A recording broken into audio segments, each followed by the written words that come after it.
मधुर मिथिला म्यूजिक के प्रस्तुति।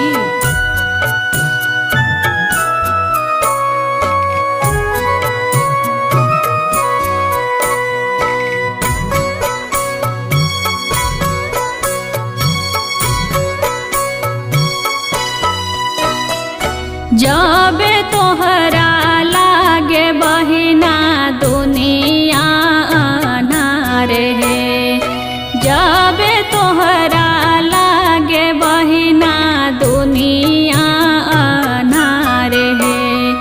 शिव गुरु के नाम जपिहा होई बेरा पार है, शिव गुरु के नाम जपिहा होई बेरा पार है। शिव गुरु देव बारन जिए के आधार है, शिव गुरु के नाम जपिहा होई बेरा पार है।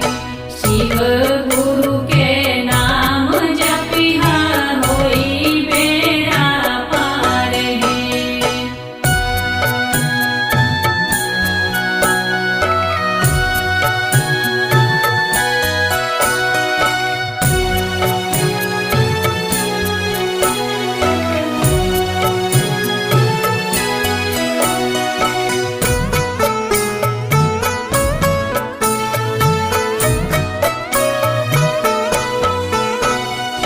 जिंदगी के नैया डोले जबे मझधार है, जिंदगी के नैया डोले जबे मझधार है।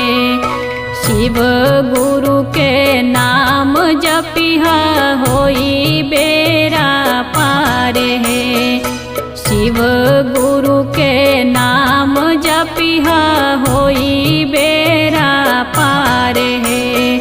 बड़ा रे दयालु बारन गुरु जी हमारे है, शिव गुरु के नाम जपिहा होई बेरा पार है।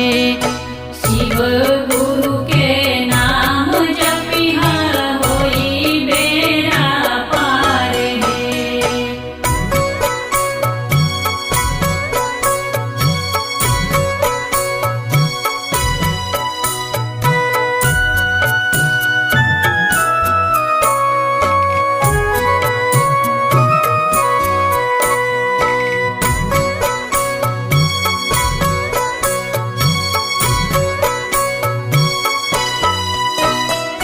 कवनो मुसीबत होखे कवनो दरकार है, कवनो मुसीबत होखे कवनो दरकार है।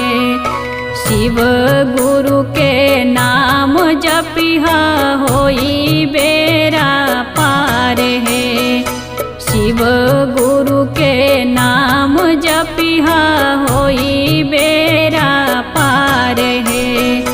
बड़ा रे दयालु शिव रहेलन तैयार है, शिव गुरु के नाम जपिहा होई बेरा पार है। शिव गुरु के नाम जपिहा होई बेरा पार है।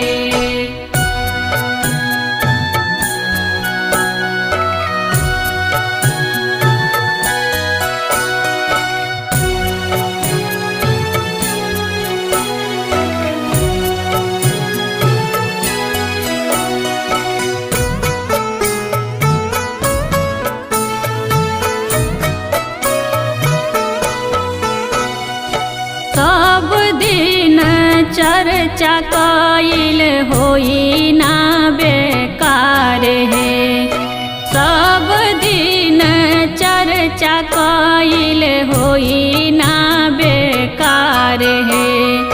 शिव गुरु के नाम जपिहा होई बेरा पार है, शिव गुरु के नाम होई बेरा पार है।